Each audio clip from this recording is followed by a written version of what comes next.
Hello दोस्तों, आज आपको बताते हैं आखिर क्यों भगवान कृष्ण अपने मुकुट में मोर पंख धारण करते हैं। आइए जानते हैं इसके पीछे की कहानी। एक बार वनवास के दौरान माता सीता जी को प्यास लगी। तभी श्री राम जी ने चारों ओर देखा तो उनको दूर दूर तक जंगल ही जंगल दिख रहा था।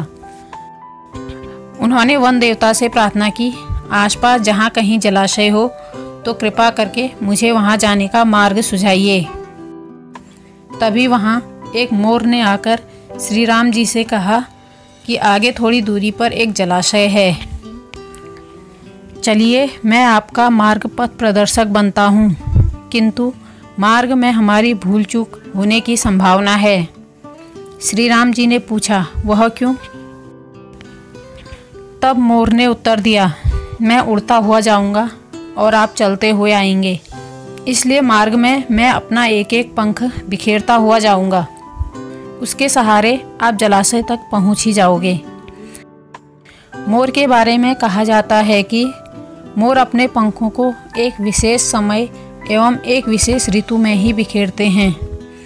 अगर वह अपनी इच्छा के विरुद्ध पंखों को बिखेरता है तो उसकी मृत्यु हो जाती है। और फिर वही हुआ। अंत में जब मोर अपनी अंतिम सांस ले रहा होता है तब उसने मन ही मन कहा कि मैं कितना भाग्यशाली हूँ जो जगत की प्यास बुझाते हैं। ऐसे प्रभु की प्यास बुझाने का उसे सौभाग्य प्राप्त हुआ। मेरा जीवन धन्य हो गया। अब मेरी कोई भी इच्छा शेष नहीं रही।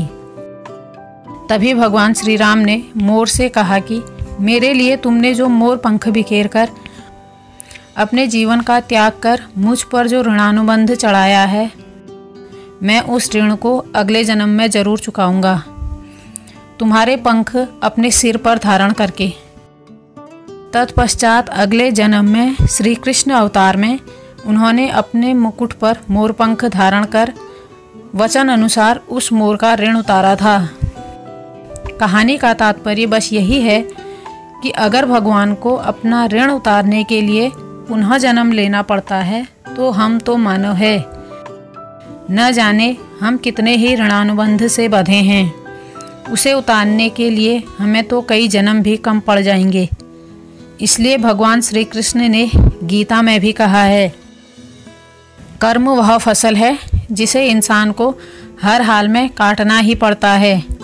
इसलिए हमेशा अच्छे बीज बोएं ताकि फसल अच्छी हो और हम इन बंधनों से मुक्त हो सकें। अगर आपको यह कहानी पसंद आए तो प्लीज़ लाइक शेयर सब्सक्राइब ज़रूर करें। धन्यवाद।